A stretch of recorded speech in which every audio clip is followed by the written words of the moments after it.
제가 들은 하나님의 말씀 본문은 히스기야의 아들 므낫세에 대해서 대부분을 할애하고 있습니다. 므낫세 왕은 어떤 왕입니까? 유다의 14번째 왕으로서 히스기야가 그의 생명을 하나님 앞에서 15년을 연장받고 난 다음에 3년 만에 얻은 그런 아들입니다. 그는 12살에 왕위에 올랐고 무려 55년이나 유다를 다스렸던 그런 왕입니다. 그런데 그 아버지 히스기야와는 너무도 다른 그런 인생을 므낫세가 살았음을 우리가 또 말씀을 통해서 들었습니다. 본문 2절부터 9절까지의 말씀을 보면 참으로 그의 인생은, 그의 통치는 정말 막장, 정말 끝까지 간 인생이 아닌가라는 생각이 들 정도의 그런 모습입니다. 요즘 가끔 시리아 내전으로부터 들려오는 소리, 또 세계의 어떤 국가 안에서 일어나는 그런 지도자의 모습들을 우리가 볼 때 느껴지는 그 답답함, 그 때로는 치밀어 오르는 분노, 이런 것이 바로 므낫세에게 발견되는 모습입니다. 어떻게 한 나라의 왕이라는 사람이 이렇게도 무책임하고 또 교만하고 자기 마음대로 끈질기게 그렇게 악한 길을 계속해서 갈 수 있는가, 이 모습을 보면 나도 모르게 화가 치미르게 되는 것입니다. 므낫세가 저지른 죄악이 무엇입니까? 므낫세는 그 아버지 히스기야가 무너뜨렸던 그 모든 상당의 우상들, 그 모든 것을 다시 세운 사람입니다. 바알 제단을 쌓았고 아세라 목상도 만들었고 하늘의 해와 달과 별들을 섬기고 또 경배했습니다. 그리고 하나님만 섬겨야 되는, 하나님의 이름만이 불려져야 되는 하나님의 그 성전 안에 우상들을 위한 제단을 그곳에 세우고 그들의 이름을 부른 것입니다. 아버지 히스기야가 평생에 한 그 모든 일들을 아무것도 아닌 것으로 만들어버렸습니다. 그리고 지켜야 될 규례들은 하나도 지켜지지 않았습니다. 하나님을 정말 우습게 만들어버린 그런 존재가 므낫세입니다. 6절의 말씀을 보면은 므낫세가 얼마나 하나님이 금지한 그런 이방 종교에서 행하는 그 모든 일들을 그대로 해내겠는지 더 자세히 나오고 있습니다. 6절에 보면 그 흰놈의 아들 골짜기에서 그의 아들들을 불 가운데로 지나가게 하는 그 인신 제사를 드린 것입니다. 자기의 아들 왕자를 그렇게 제사의 제물로 쓴 것입니다. 또 점치고 사슬과 요술을 행하며 점치는 행위, 또 미래를 알아맞추는 행위, 이런 일들을 계속해서 했던 것입니다. 이것은 신명기에 하나님께서 주셨던 금지했던 그런 규례들인 것입니다. 그런가 하면은 그 일에 쓰임받는 사람들, 신접한 자, 그리고 박수들, 이 모든 점치고 사슬하고 요술 행하는 그 일들에 부름받고 그 일에 행하는 그 죽은 자와 교통하고 무당의 일을 하는 그런 사람들을 신임하였다고 되어 있습니다. 그들을 믿고 따른 것입니다. 이것이 하나님 여호와를 진노하게 한 것입니다. 그래서 9절의 말씀을 보면은 여호와께서 이스라엘 자손 앞에서 멸하신 모든 나라보다 더욱 그 죄악이 심하였다고, 그 어떤 나라보다 심하였다고 그렇게 기록하고 있습니다. 하나님의 백성이 하나님의 백성답게 살지 못한 것입니다. 남들을 따라했고 또 하나님을 모르는 백성들, 하나님 없이 사는 백성들처럼 그렇게 행했던 것입니다. 아버지께서 했던 그 모든 개혁들을 오히려 다시 뒤집고 그야말로 그 귀한 영적인 업적들을 한숨에 다 말아먹어 버린 것입니다. 참 허무하고 화가 나는 일이 아닐 수 없습니다. 그런데 이 죄악이 왕에게 그치지 않고 백성에게, 유다 전체에게 그 영향력을 끼쳤다는 것입니다. 유다가 죄 가운데 거하도록 왕이 그 일을 행하고 이끈 것입니다. 9절 말씀 앞절에 보면 유다와 예루살렘 주민이 므낫세의 꾀임을 받고 악을 행한 것이라고 되어 있습니다. 므낫세가 왕이 백성들을 오히려 그 악한 길로 꾀는 그런 사람이 된 것입니다. 같은 사건을 동일하게 다루고 있는 열왕기하 21장에 보면 거기서도 유다에게 죄를 범하게 했다라고 그렇게 기록되어 있습니다. 백성들을 선한 길로 이끌어야 될 그 참 지도자가 되어야 될 그 왕이 오히려 악한 길로 이끄는 그런 엉뚱한 지도자가 된 것입니다. 그 막중한 책임을 피할 수가 없는 것입니다. 그런데 그는 더 나아가서 선지자의 경고를 듣지 않았습니다. 10절의 말씀에 보면은 여호와께서 므낫세와 그의 백성에게 이르셨으나 그들이 듣지 아니함으로라고 되어 있습니다. 하나님께서는 미리 그들에게 경고했습니다. 돌아오기를, 그들의 잘못을 깨닫기를. 그런데 그렇지 못한 것입니다. 열왕기하 21장에 보면은 선지자들이 그 경고를 전달했습니다. 이렇게 그 경고가 기록되어 있는데 읽어보면 이스라엘의 하나님 여호와가 말하노니 내가 이제 예루살렘과 유다의 재앙을 내리리니 듣는 자마다 두 귀가 울리리라. 내가 사마리아를 잰 줄과 아합의 집을 다림 보던 추를 예루살렘에 베풀고 또 사람이 그릇을 씻어 엎음같이 예루살렘을 씻어 버릴지라.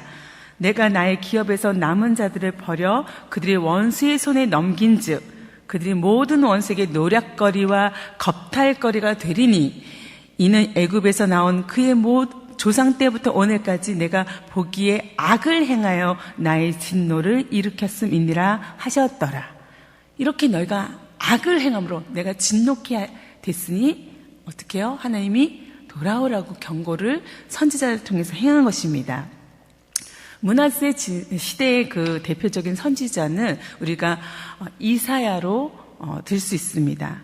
이사야는 우시야 왕 때부터 활동했던 하나님의 메신저였습니다. 유대인들의 전승에 의하면 므낫세는 이 선지자 이사야를 자기를 책망하였다고 해서 회개를 촉구했다고 해서 톱으로 켜서 죽였다고 그렇게 전하고 있습니다. 그는 하나님의 책망에 귀를 기울이기는커녕 그 선지자를 더욱더 악한 행위로 죽이게 된 것입니다. 정말 끝까지 간 인생을 보게 되는 것입니다. 그런데 본문에는 기록되어 있지 않지만 또 다른 므낫세의 죄악이 있습니다. 그것은 열왕기하 21장에 또 기록되어 있는데 16절에 보면 또 무죄한 자의 피를 심히 많이 흘려 예루살렘 이 끝에서 저 끝까지 가득하게 하였더라. 므낫세는 종교적인 잘못만 행한 것이 아니라 얼마나 그가 정치적으로 악을 행하였는지, 그가 얼마나 교만한 왕이었는지, 또 그가 얼마나 그 자기가 가진 힘을 잘못 사용했는지 볼 수 있습니다. 무고한 자, 죄 없는 자의 피가 이 끝에서 저 끝까지 예루살렘을 가득 채웠다고 그렇게 말할 정도로 그가 사회적 정의나 역사적 심판을 두려워하지 않고 악을 행했던 그런 왕인 것입니다. 근데 이 죄악들을 무려 55년이나 계속한 것입니다. 그가 정말 이스라엘을 통틀어서 41명의 그 왕들 중에 정말 최장기간을 이스라엘을 다스렸던 왕이었지만 그는 이 긴 시간을 오히려 어둠으로 정말 절망으로 몰아갔던 그런 사람인 것입니다. 하나님은 결국 그를 어떻게 합니까? 벌하기로 작정하셨습니다. 그가 경고했음에도 불구하고 계속 악한 일을 저지르자 하나님은 아시리아 군대를 보내서 므낫세를 갈고리에 잡아서 청동 사슬로 묶어서 바벨론으로 끌고 간 것입니다. 왕이 정말 졸지에 망하게 된 것입니다. 졸지에 이 처참한 수치를 당하게 된 것입니다. 그런데 그의 인생은 어쩌면 여기서 그렇게 처참하게 끝나야 마땅한 것이었습니다. 벌을 받아야 마땅한 것이죠. 너무도 큰 죄를 지었으니까. 우리도 그렇지 않습니까? 저 사람이 저렇게 되는 거 당연해. 그동안 잘못했잖아. 그가 얼마나 사람들 앞에 하나의 부끄러운 짓을 했는지 당연히 벌 받아야지. 이렇게 생각할 수밖에 없는 사람들이 있습니다. 근데 그는 거기서 끝나지 않았습니다. 하나님이 그의 책임을 물어서 징벌하고 거기서 처참하게 끝내시지 않았던 것입니다. 하나님 왜 그에게 다른 결말을 주셨을까요? 어쩌면 이 사실 때문에 저는 어떤 사람들은 더 화가 나는지도 모르겠습니다. 죄인이 벌 받아야 되는데, 그가 대가를 치르게 해야 되는데 하나님 왜 그것을 바꾸셨는지 성경은 분명하게 이야기합니다. 그 까닭은 그가 회개했기 때문인 것입니다. 그가 북왕국의 아하왕하고도 굉장히 유사하죠. 비슷합니다. 그런데 다른 결말을 얻은 것은 그가 회개했기 때문입니다. 이 내용은 열왕기하에서는 다루고 있지 않은 내용인데 이 역대기 기자는 우리에게 이 사건을 다시 기록하면서 분명한 새로운 메시지를 주고 있습니다. 오늘 12절부터 13절까지 말씀을 한번 다시 같이 읽기를 원합니다. 12절, 13절 말씀입니다. 시작. 그가 환난을 당하여 그의 하나님 여호와께 간구하고 그의 조상들이 하나님 앞에 크게 겸손하여 기도하였으므로 하나님이 그의 기도를 받으시며 그의 간구를 들으시사 그가 예루살렘에 돌아와서 다시 왕위에 앉게 하심에 므낫세가 그제서야 여호와께서 하나님이신 줄을 알았더라. 어떻게 이런 일이 가능할까요? 어떻게 이렇게 달라질 수 있을까요? 너무도 현실적이지 않게 여겨질 정도입니다. 고난은, 환난은 오히려 그가 자신과 하나님을 발견하게 되는 창이 되었습니다. 그 환난이라는 것을 통해서, 고난이라는 것을 통해서 하나님은 비상수단을 사용해서 그를 돌이키기 원하셨던 것입니다. 므낫세는 비로소 오직 여호와 하나님 한 분만이 참 경배의 대상이요 의지와 찬양의 대상인 것을 바벨론의 포로로 처참하게 끌려가서야 깨닫게 되었을 것입니다. 므낫세가 그 당한 고난은 하나님께서 그에게 베풀어 주신 어쩌면 마지막 은총의 기회였던 것입니다. 그는 그 고난의 시간에 하나님을 붙잡게 된 것입니다. 마침내 그것은 어쩌면 피눈물 나는 간절한 회개의 기도였을 것입니다. 그는 하나님 앞에 잘못을 고백했고 또 하나님은 그 기도를 들으셨고 또 완전히 그곳으로부터 그를 건져내셨습니다. 구원하셨습니다. 회개라는 것은 바로 이런 것입니다. 자기의 모습을 제대로 보는 것입니다. 내가 얼마나 죄된 존재인지를 분명하게 적나라하게 보는 것입니다. 더불어서 거기서 비로소 하나님을 다시 발견하는 것입니다. 하나님이 어떤 분이신지 그의 선하심과 그 은혜로우심을 찾는 것입니다. 그때 우리는 전적인 변화, 뒤집어지는 역사가 일어나는 것입니다. 기적이 이런 것입니다. 다른 것이 기적이 아니라 사람이 바뀌는 것, 달라지는 것, 이것만큼 놀라운 기적이 없죠. 이전의 므낫세가 전혀 아닌 새로운 므낫세가 되는 것입니다. 므낫세의 이 변화는 구체적으로 그 삶 가운데 나타났습니다. 하나님께서 므낫세를 다시 예루살렘으로 돌아가게 했고 또 그 나라를 다시 다스리게 하셨습니다. 왕의 그 모든 권리를 다시 회복하게 복권을 시켜주신 것입니다. 여기서 정말 하나님의 그 한없는 자비, 용서 그리고 그 축복을 우리가 경험하게 됩니다. 만물의 주관자이시고 세상 모든 것의 권세자이신 그 하나님을 발견하게 됩니다. 하나님을 발견한 므낫세가 한 행위는 성벽을 다시 쌓고 높이 세우는 것입니다. 14절에서부터 16절의 말씀을 보면 므낫세가 기온샘 서쪽 골짜기에 있는 물고기 문이라고 하는 거기 입구에 이르기까지 5배를 돌아가며 다윗성의 외곽 성벽을 쌓고 그 성벽을 높이 올렸습니다. 그리고 그 모든 요새 성읍에 군대 장수들을 배치해서 관리하게 하는 것입니다. 그런가 하면은 성전에서 그동안 행했던 모든 우상 숭배를 금지하는 것입니다.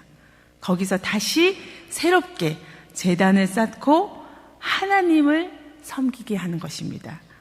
하나님의 이름이 다시 불려지게 하는 것입니다. 완전한 회복들이 그 사람의 그 손을 통해서 이루어지게 된 것입니다. 그는 그 자리로 그냥 돌아간 것만이 아니라 전혀 다른 일을 행한 것입니다. 그런데 그가 이렇게 새롭게 회복되고 완전히 달라졌음에도 불구하고 완전히 그 변화가 온전히 백성들을 통해서 이루어지지는 않은 것 같습니다. 일부는 여전히 산당이 남아있고 또 그 아들 아몬은 아버지 므낫세가 과거에 걸었던 그 악한 길을 또 걷는 모습으로 25절의 말씀까지 마치고 있습니다. 참 아쉬운 내용이죠. 그러나 오늘 이 33장의 말씀을 통해서 주는, 특히 므낫세를 통해서 주는 하나님의 메시지는 분명합니다. 하나님은 마지막 순간의 회개조차도 받으신다는 것입니다. 인생의 끝자락에서 간신히 하나님을 잡은 그 사람조차도 하나님은 긍휼히 여기시고 또 그를 용서하시고 건지시는 그런 분이라는 것을, 그런 선하신 분이라는 것을 우리에게 말씀하고 있는 것입니다. 그 긍휼과 자비가 끝이 없다는 것입니다. 하나님의 그 긍휼의 정점, 그 끝이 어디입니까? 바로 십자가 아닙니까? 세상의 모든 죄악이, 그 어떠한 악한 죄도 이 십자가 앞에서 완전히 소멸되고 깨끗함 받고 치유되고 사라지는 것입니다. 므낫세처럼 그 악인의 정점에 있는 그 어떤 인생도 하나님은 그가 회개하고 돌아올 때, 그 십자가 앞에 무릎을 꿇을 때 받으시는 것입니다. 그것을 다윗은 이렇게 고백하지 않았습니까? 시편 51편 17절에 하나님께서 구하시는 제사는 상한 심령이라. 하나님이여 상하고 통회하는 마음을 주께서 멸시하지 아니하시리이다. 상하고 통회하는 그 마음, 정말 겸손히 하나님 앞에 엎드리는 그 마음을 하나님은 멸시하지 않는다고 다윗도 고백하고 있습니다. 하나님은 그런 분인 것을 우리가 인정해야 하는 것입니다. 그 하나님 앞에 더 이상 화를 내서는 안 될 것입니다. 하나님의 그 긍휼 앞에, 그 사랑 앞에 나도 엎드려야 하는 것입니다. 하나님의 그 긍휼이 어떤 사람도 피해가지 않는다는 것, 그것을 우리가 깨달을 때 누구도 포기할 수 없는 것입니다. 또 나 자신에 대해서 또 낙심할 수가 없는 것입니다. 그 하나님의 성품 때문에 우리는 다시 소망을 얻고 또 희망 가운데 기도할 수 있습니다. 세상에 많은 사람들이 이 하나님의 긍휼을, 하나님의 그 선하심을 발견하고 찾아서 내 것으로 누리지 않기 때문에 그 인생에 아직까지도 어둠 가운데 있는 사람들이 참으로 많습니다. 뿐만 아니라 그 하나님의 긍휼을 내가 받고 누릴 뿐만 아니라 다른 사람에게 나눠주지 않기 때문에, 그 사랑을 적용하지 않기 때문에 우리는 너무도 가혹한 그런 크리스찬이 되기도 하는 것입니다. 하나님은 우리에게 이 무조건적인 은혜와 사랑을 받아 누리기를 원하십니다. 그리고 그것을 다른 사람들에게 베풀기를 원합니다. 교회는 그런 곳이 되어야 됩니다. 은혜 없는 세상에서 은혜가 가득한 그곳이 바로 교회이고, 이 교회에 들어온 수많은 영혼들은 그가 아무리 악할지라도 용서받고 긍휼함을 여기고 또 치유받고 새롭게 되는 그 은혜를 같이 누려야 할 것입니다. 이 은혜 가운데 저와 여러분이 함께 거하기를 소원합니다. 기도하겠습니다. 하나님, 우리에게 은혜 주셔서 감사합니다. 그 긍휼과 사랑을 철회하지 않아서 참 다행입니다. 이 사랑을 우리가 받아 누리게 하여 주시고, 이 세상에 있는 수많은 불쌍한 영혼들이 이 긍휼 가운데 나올 수 있도록 인도하여 주시옵소서. 예수님의 이름으로 기도합니다. 아멘.